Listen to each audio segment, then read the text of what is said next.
in our last video, so I was arriving in Salen, might be one out first. We wanna chase the night, wanna dance to the light, pull the stars from the sky, just two hearts running wild. Never sleep, never stop, as we shout from the top. We're gonna be two hearts running wild. So this is Salen Jetty. A few pontoons, about 9 spaces, fantastic, electric, included in the daily rate. Plenty of moorings as well in the area. It's nicely protected, apart from northerlies, and it blows down when you get northerlies, which we've got today, just a breeze. You also get fuel at the jetty and gas, which is again a big advantage, and the price isn't bad actually for diesel here. So we've got loos just here, a single loo and a single shower, but there's a shop right at the end, and for its size really well stocked. Little cafe, get your bacon butties and a cup of coffee or tea. So yes, I might be butchering the dialect or the area's name. I did get told off last time. I think it's Salen, but we are pronouncing it Salen, exactly how the people at Salen Jetty pronounced it. Same with Loch Sunart Excuse my Yorkshire language.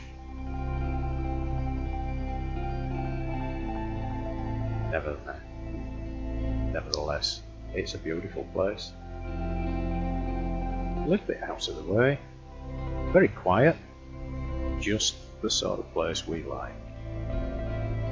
So the geology reminds me of Nova Scotia. Rock formations with the trees and the cuttings on the loch side. Absolutely beautiful. One thing you do get, arriving just outside of the bay, are tour boats, cruisers.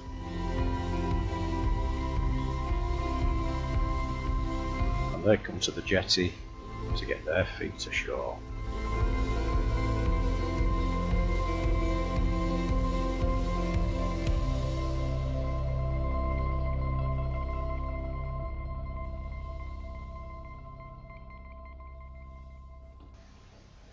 Well, it was about time for us to leave.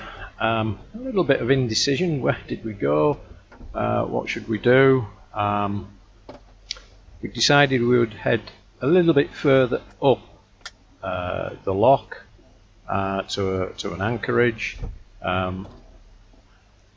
Unfortunately, it still wasn't sunny enough for us to consider staying overnight. So the plan was we'd move up to an anchorage, have a couple of hours or so there before moving on to Tobermory on the Isle of Mull. Another factor that we had to bring into play was the whole area, the popular bits of the area were extremely busy. We found that if you didn't get into somewhere before about 2 o'clock in the afternoon, well, you would struggle to find a berth.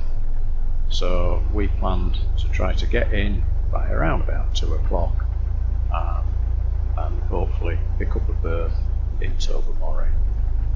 If not, well, we would have to anchor and then get into a berth the following day as soon as somebody left.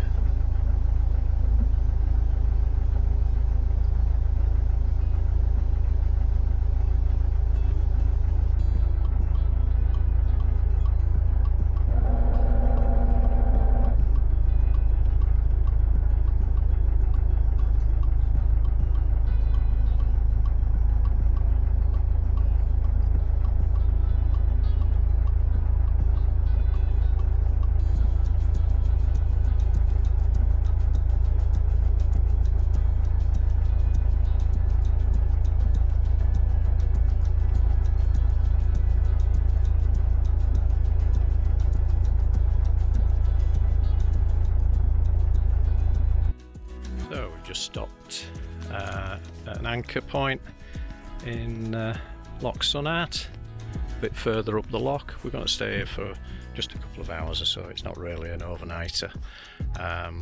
We've not really got enough depth. Tide's still rising, so we're okay. And then we'll make a run down to Tobermory from here. I'll just work a route out, but it's going to be about 15-16 miles, I reckon. Oh, beautiful up here. I have had to do a quick repair. Checked the anchor winch and it didn't work. Anyway, looked like an earth cable had come off, maybe when I was working on the fuel filter the other day, because I had to change the primary fuel filter again, and reaching in, I think I might have just snagged one of the old connectors and it had snapped just on the low tension side, so it now works. And this is Alberg Rassi 36 coming in. They were moored alongside us in Salen. Exiting Loch Sunart, you've got the islands of Carna, Risga and Oronsay to navigate around, and you have a few options. Nip to the north of Carna. We went between Risga and the Ardmerken Peninsula, which is just a short narrow gap.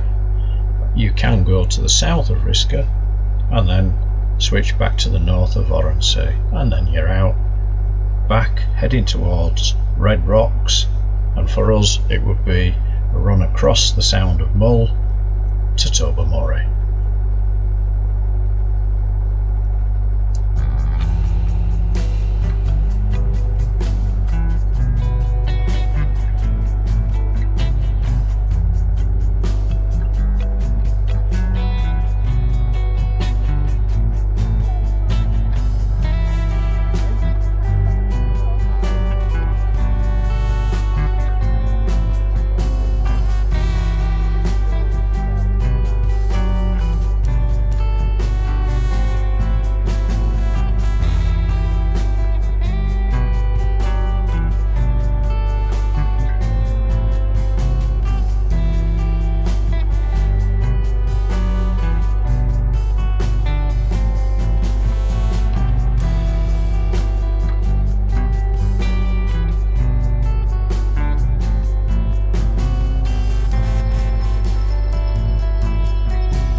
So we were sailing across the Sound of Mull.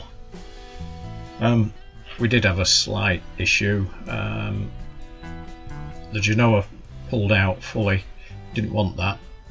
When it pulls out fully, uncontrolled, the furling line crosses, and that means we have to drop the Genoa to put it away. Not sure how it happened, but one thing we have learned is really the furling line needs to go around the rear winch to keep control of it, and we didn't do that. Anyway, it was a good job we did have to drop the Genoa. Something we subsequently found, was the halyard for the Genoa was frayed right at the top. To such an extent that could have given way at some point. Now, we didn't notice that last time we actually dropped the Genoa, so it's had some wear in between us resetting the Genoa 2-3 months ago and when that happened, so something to be aware of and keep an eye on. Anyway, we had a bit of a sail across the sound. The wind didn't last long, and then we had to drop the Genoa, ready to go into Tobermory.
In Tobermory, they don't issue you with a berth.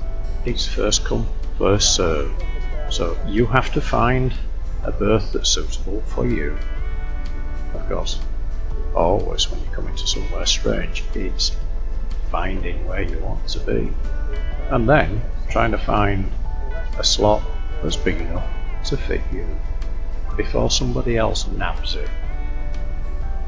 We didn't have anybody following, so we had a little bit of time. Port side too. There isn't.